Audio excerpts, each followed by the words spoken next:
रायगड़ा सहर ring road स्थित बचपन स्कूल सम्मुखें थिबा मुख्य आश्रम शाखा दिव्य दर्शन संघ पक्षर सद्गुरु श्री श्री अर्जुन 93तम जन्म जयंती महा आडंबर पालित होती।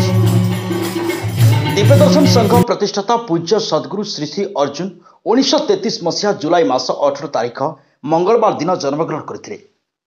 से महान पुण्य आत्मा बाल्य कालू ऐतिहासिक महापुरुष मानक गुरु रूपे स्वीकार करी निजर निरंतर साधना बल सिद्धि लाभ करते। वर्तमान तांको दिव्य दर्शन संघ जनसमाज रे साधना द्वारा सत्य ज्ञानर प्रचार प्रसार कर समाज रे शांति प्रतिष्ठा करिवार उद्यम करि चलिछि।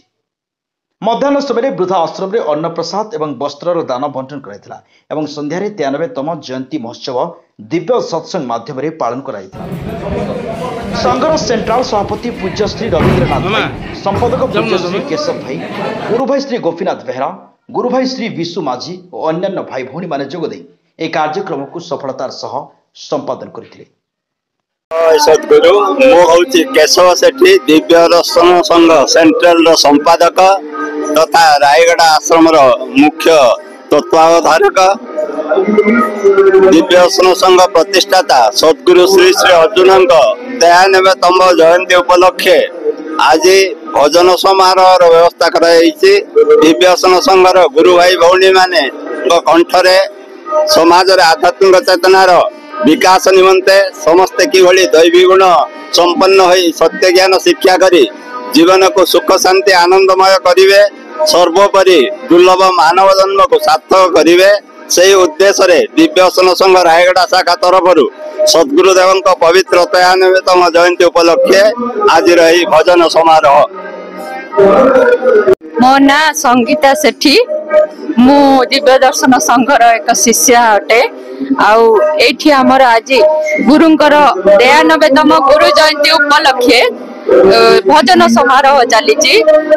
गुरुंकर भाव तांकर ज्ञान को आधार करी तांकु एकक ब्रह्म को स्मरण करिकी एकक ब्रह्म विषय को नहीं गुरु भजन एठी परिवेषण करा जाउछि।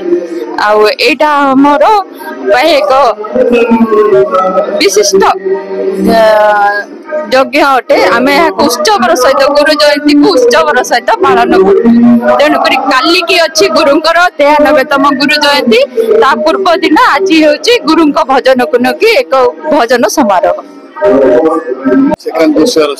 राष्ट्रीय दिव्य दर्शन संघ तरफ दिव्य दर्शन संघ प्रतिष्ठा सद्गुरु श्री श्री अर्जुन 93तम गुरु जयंती उपलक्षे जो गुरुंकर इच्छा समस्ते सर्वव्यापी सब प्रत्येक लोक सत्य ज्ञान लाभ करंतु, समाज कल्याण हो, समाज मंगल हो, ये आम एक गुरु जयंती एक पवित्र दिवस। यही उद्देश्य रे ये जो वृद्धाश्रम को आसी किसी अन्नदान वस्त्रदान तो संघर निष्पत्ति है सब आसिक सब आज प्राय ओडिशा बाहर प्रत्येक दिव्य दर्शन संघ आश्रम सत्संग रही। अनेक शाखा गुड़ाक रक्तदान शिविर आ वृक्षरोपण एमती वृद्धाश्रम को अन्नदान वस्त्रदान देवार व्यवस्था चलती। आम रायगड़ा शाखा संध्या बेलू महान ज्ञान यज्ञ बा सत्संग व्यवस्था रखा